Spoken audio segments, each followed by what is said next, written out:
தம்பி ஒரு விஷயம் சொல்றேன், நல்லா கேட்டுக்கணும். முதல்ல பந்தய மாட்டுக்காரன்னா யாருன்னு தெரிஞ்சுக்கணும். முதல்ல விலை உயர்ந்த மாட்டை வாங்கிட்டு வந்து தான் பேர்ல ஓட்டி மைக்கில் நம்ம பேர் கேட்கணும் அப்படின்னு கேட்கறது ஒரு பேர், அது பந்தய மாட்டுக்காரன் கிடையாது.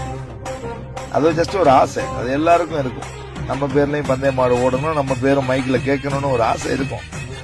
ஆனா இந்த மாடு எதுக்கும் ஆகாது, ஏத்த சந்தைக்கு இனி ஓடாது அப்படின்னு ஒதுக்கப்பட்ட மாட்டை திருப்பி கொண்டு வந்து வாங்கிட்டு வந்து அதை உருவாக்கி அதுக்கு தீவனங்கள் வச்சு அதுக்கு மருந்துகள் வைத்தியங்கள்லாம் பண்ணி அதை திருப்பி 1 மாச காலத்துல அந்த மாட்டை ஓட்டி மறுபடியும் முன்னாடி அவுத்து அந்த மாலையை வாங்கி அதை நெத்தியில கட்டும் போது அவன் மனசு படுற சந்தோஷம் இருக்கு, அந்த கர்வம் இருக்கு.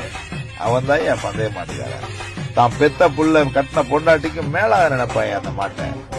உட்கார்ந்து தடவி தடவி தடவி காலில் வலி இருக்கா, சுளுக்கு இருக்கா, கழுத்துல வலிக்குதா, முதுகுல வலிக்குதா, இடுப்புல வலிக்குதான்னு ஒவ்வொரு இடத்தையும் தடவி தடவி பார்ப்பான். பெத்த பிள்ளைக்கு மேலாக பார்ப்பான் அந்த மாட்டை. ராத்திரி பகலா தூங்க மாட்டான். ஏன் படுத்தே இருக்குன்னு எழுப்பி விடுவான், ஏன் எந்திரிச்சே நிக்குதுன்னு படுக்க வைப்பான். அதுக்கு காத்தாடி போட்டு விட்டு கொசு மருந்து அடிச்சு விட்டு அவன் பாக்குற விதமே வேறையா. அவன் தான் உண்மையான பந்தய மாட்டுக்காரன். இந்த பந்தய மாட்டுல எவ்வளவு கஷ்டப்பட்டாலும் அது ஓடி ஜெயிச்ச பிறகு அந்த ஒத்த மாலையை வாங்கி நெத்தியில கட்டும் போது வர்ற சந்தோஷம் இருக்கு ஐயா. அவன் 1 மாச காலம் கஷ்டப்பட்ட அந்த ஒரு